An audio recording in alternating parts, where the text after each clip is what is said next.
What happens when one of Hollywood's most respected actors walks into what should be a routine morning talk show appearance, only to find himself facing the most disrespectful interrogation of his career? What happens when years of professionalism collide with blatant disregard and condescension? Today, we're diving into the explosive confrontation that had Samuel L. Jackson walking off the View set, leaving Joy Behar speechless, and the entire studio in complete shock. Before we get into this incredible story, make sure you hit that subscribe button and drop a comment below telling me which talk show host you think handles interviews the best. Trust me, after you hear what happened here, you'll have some strong opinions. Samuel L. Jackson had been doing the interview circuit for his latest film, and everything had been going smoothly. The seasoned actor, known for his commanding presence both on screen and off, had fielded the usual questions about his career, his craft, and his upcoming projects with his characteristic wit and charm. But nothing could have prepared him for what was about to unfold on The View. The morning started like any other. Jackson arrived at the studio early, went through hair and makeup, and chatted casually with the production staff. Everyone who worked with him knew he was a consummate professional, someone who took his craft seriously but never forgot to treat people with respect. The crew loved working with him because despite his intimidating screen presence, he was genuinely kind and approachable. "Mr. Jackson, we're ready for you," the stage manager announced, gesturing toward the familiar set where the hosts were already seated. Jackson straightened his jacket, took a deep breath, and walked onto the set with the confident stride that had made him one of the most recognizable actors in the world. The audience erupted in applause as he made his entrance. Jackson smiled and waved, clearly comfortable in front of the cameras. He'd done this dance hundreds of times before. Talk shows were just part of the business, a way to connect with fans and promote his work. He settled into the guest chair, adjusted his microphone, and prepared for what he assumed would be another pleasant conversation. "We're here with the incredible Samuel L. Jackson," Whoopi Goldberg announced to the audience, her warm smile genuine. "Samuel, thank you so much for being here with us today." "Thank you for having me," Jackson replied, his deep voice carrying that familiar authority that audiences had come to love. "Always a pleasure to be on The View." The other hosts smiled and nodded, clearly excited to have such a legendary figure at their table. But as Jackson scanned the panel, he noticed something in Joy Behar's expression that seemed different. There was a sharpness there, an edge that made him slightly wary. Still, he maintained his professional demeanor.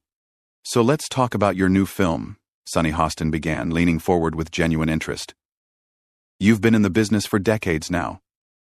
What keeps you passionate about acting?" Jackson's eyes lit up as he began to discuss his craft. "You know, every role teaches me something new. Even after all these years, I'm still discovering new ways to tell stories, new ways to connect with audiences. This latest project really challenged me because..." "That's fascinating." Joy Behar interrupted suddenly, her tone sharp and dismissive. "But let's talk about something more relevant. Don't you think at your age you should be considering retirement?" The question hung in the air like a slap. The other hosts exchanged uncomfortable glances, and Jackson's smile faltered slightly. The audience fell silent, sensing the sudden shift in the room's energy. "Excuse me?" Jackson said, his voice maintaining its composure but with a slight edge creeping in. "I mean, you're what, 75 now?" Joy continued, completely ignoring the obvious discomfort she'd created. "Isn't it time to step aside and let younger actors have their moment? Hollywood is changing, and maybe it's time for the older generation to accept that their time has passed." The other host looked mortified. Whoopi tried to jump in. "Joy, I don't think that's..." No. Joy waved her off dismissively. "I think it's a fair question. The industry is evolving, and we need fresh faces, new perspectives. Samuel, surely you can see that hanging on too long just becomes embarrassing." Samuel L. Jackson sat back in his chair, processing what he'd just heard. In his decades-long career, he'd faced criticism, tough questions, and challenging interviews. But never had he encountered such blatant disrespect disguised as journalism. His jaw tightened slightly, and those who knew him well would have recognized the warning signs. "Let me make sure I understand you correctly," Jackson said slowly, his voice becoming dangerously calm. "You're suggesting that I, as a 75-year-old man who has worked in this industry for over 4 decades, Should retire because I'm too old? Well, when you put it that way, it sounds harsh, Joy replied with a dismissive laugh. But yes, essentially. I mean, how many more action movies can you realistically make? Don't you think audiences are getting tired of seeing the same old faces? The tension in the studio was palpable. Camera operators adjusted their positions, sensing they were witnessing something unprecedented. The audience members looked at each other in disbelief, unable to process the level of disrespect they were witnessing. The same old faces, Jackson repeated, his voice getting quieter, which anyone who knew him understood was far more dangerous than if he'd started yelling. Joy, let me ask you something. How long have you been on this show? Joy Behar, seemingly oblivious to the storm she was creating, puffed up with pride. 24 years, and I'm proud of every one of them. 24 years, Jackson nodded slowly. And you're what, 81 years old? But somehow, my age is the problem here? Joy's face reddened slightly, but instead of backing down, she doubled down on her position. That's completely different. Television hosts don't have the same physical demands as action stars. We rely on our wit and intelligence, not our ability to run around and shoot guns. Jackson's eyes narrowed. The man who had commanded respect in boardrooms and on film sets around the world was witnessing something he'd rarely encountered in his professional life. Blatant hypocrisy wrapped in condescension.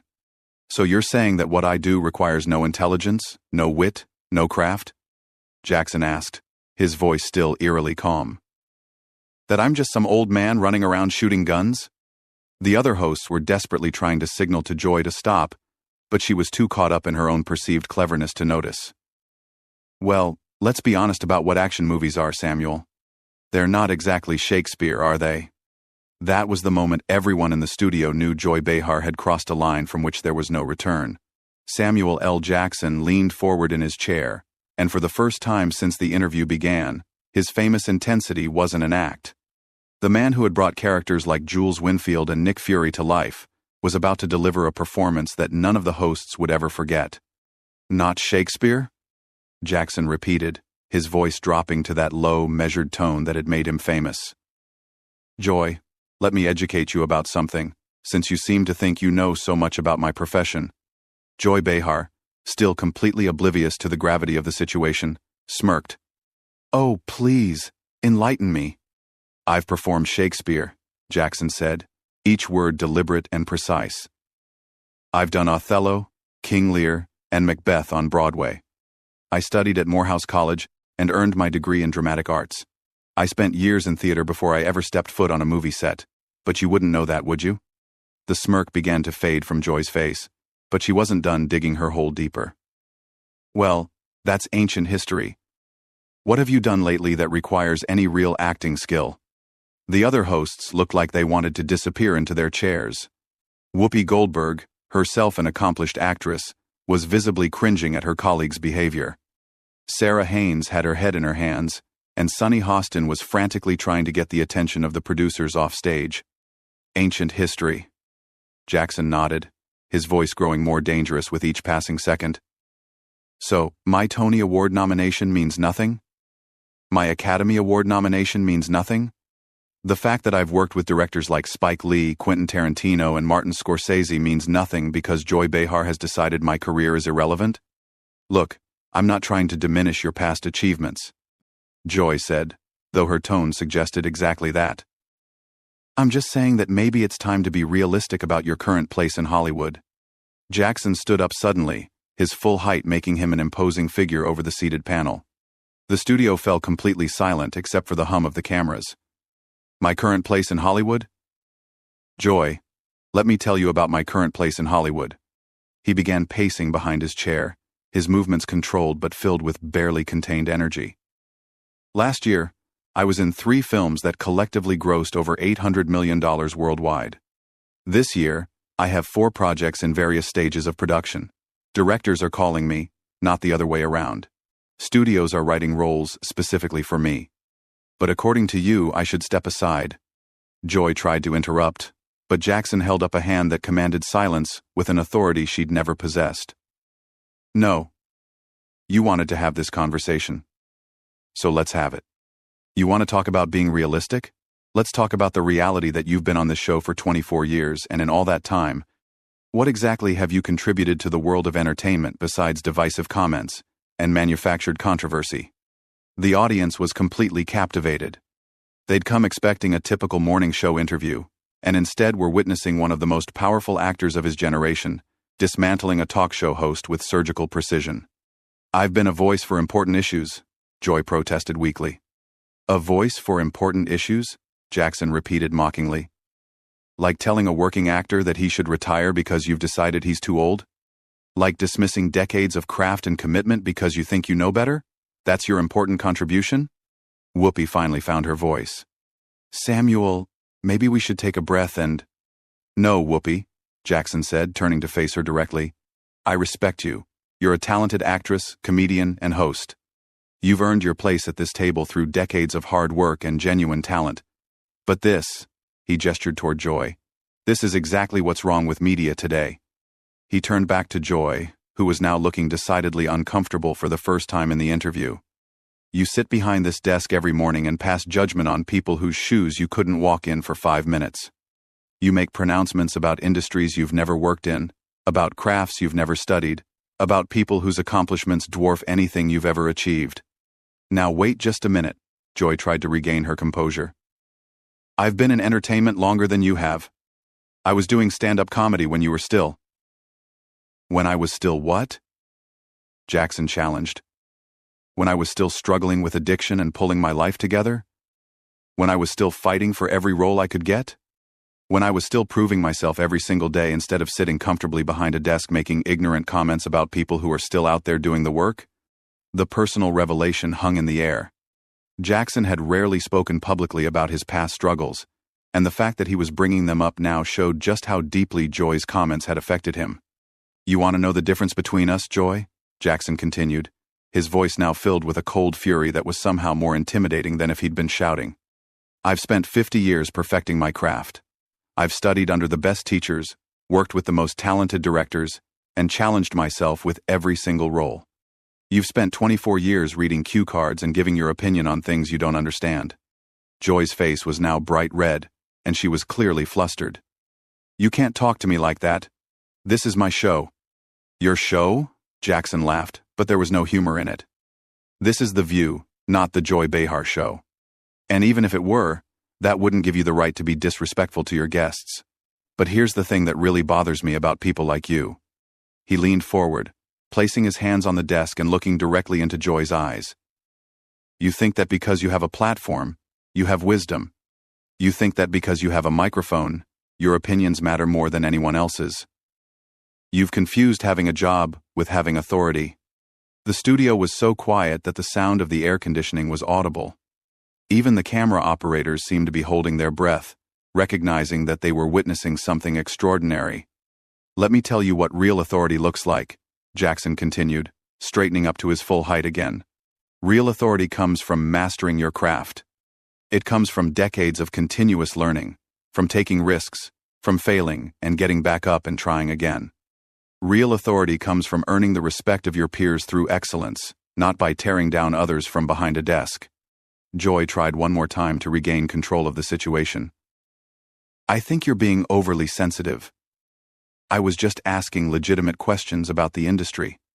Jackson shook his head slowly. "Overly sensitive. There at Island." The classic response when someone gets called out for being disrespectful. "It's not that you were wrong. It's that I'm too sensitive to handle your legitimate questions." He began walking toward the edge of the stage, but he wasn't done talking. "You know what a legitimate question would have been, Joy? You could have asked me about my new film, about working with the director, about the challenges of the role. You could have asked about my foundation work, about my advocacy for literacy programs, about the scholarships I've funded for young actors." The other hosts were now openly uncomfortable, knowing that their colleague had created a situation that was spiraling completely out of control.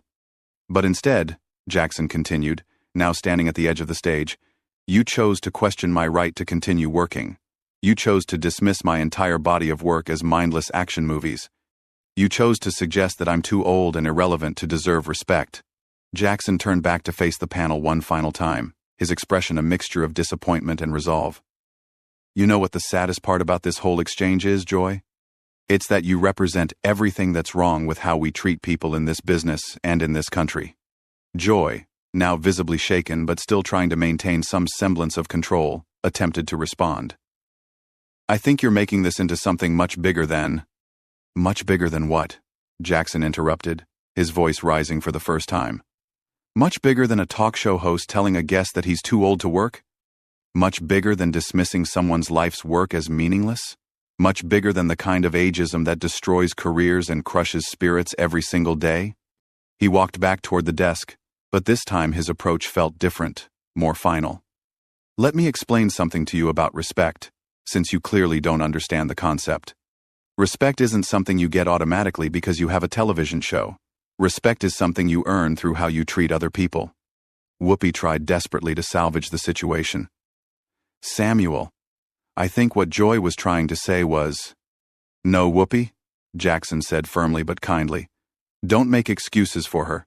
What Joy was trying to say was exactly what she said.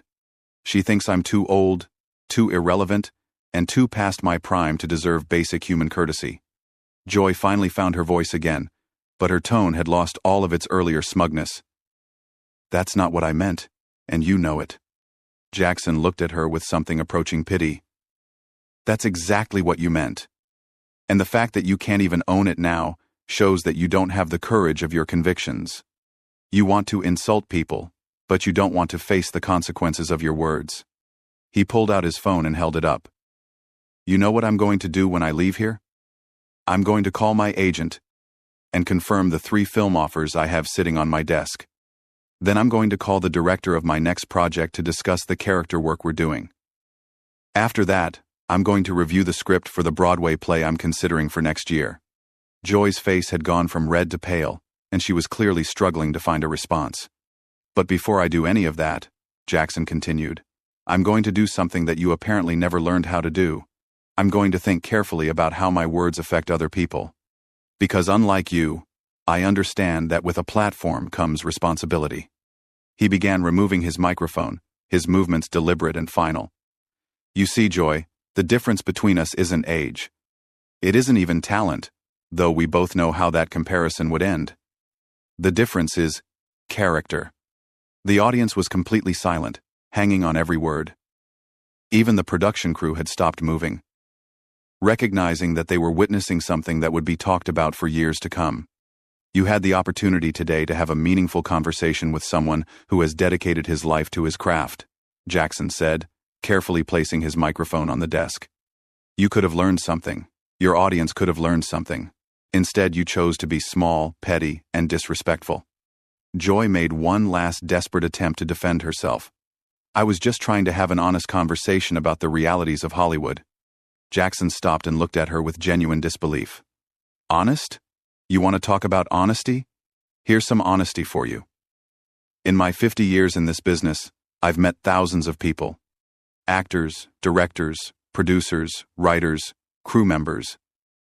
And in all that time, I've rarely encountered someone with as little self-awareness as you've displayed here today. He straightened his jacket and looked around the studio one more time. You know what the real tragedy is?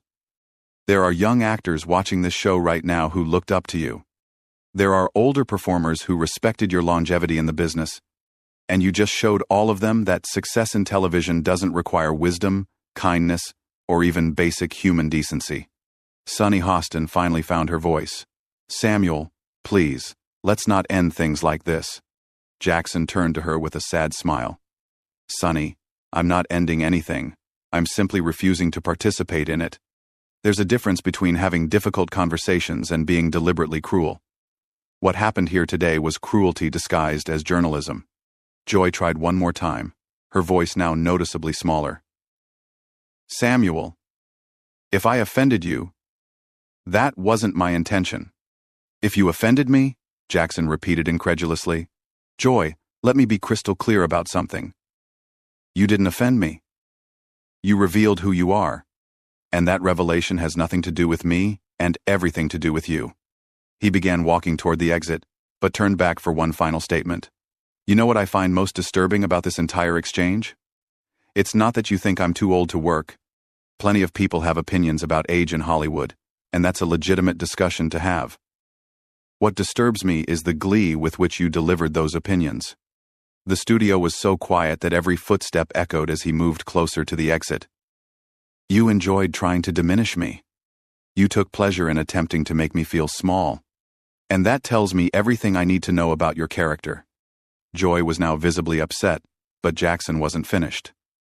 The entertainment industry has its flaws, God knows. But it's also given me the opportunity to work with some of the most talented, generous, and inspiring people I've ever met.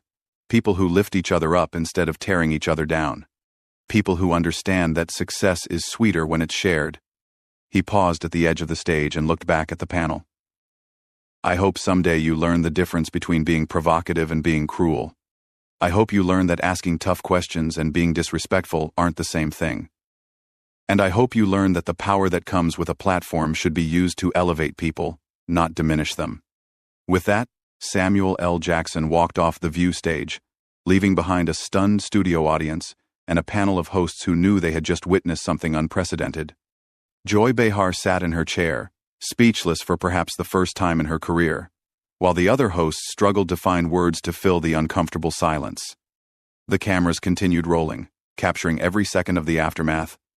As one of Hollywood's most respected actors chose dignity over confrontation, and walked away from what had started as a routine interview and ended as a masterclass in grace under pressure. As Jackson disappeared from view, the audience slowly began to process what they had just witnessed. Not the explosive confrontation they might have expected, but something far more powerful. A demonstration of what true class looks like when faced with inexcusable behavior. The silence that followed his exit spoke louder than any argument could have. It was the silence of people recognizing they had just watched someone take the high road, while simultaneously delivering one of the most devastating takedowns in television history. What did you think of this incredible confrontation? Have you ever seen a celebrity handle disrespect with such power and grace? Subscribe to the channel and comment below with your thoughts on how Samuel L. Jackson handled this situation. Do you think he was right to walk away? Or should he have stayed and continued the fight?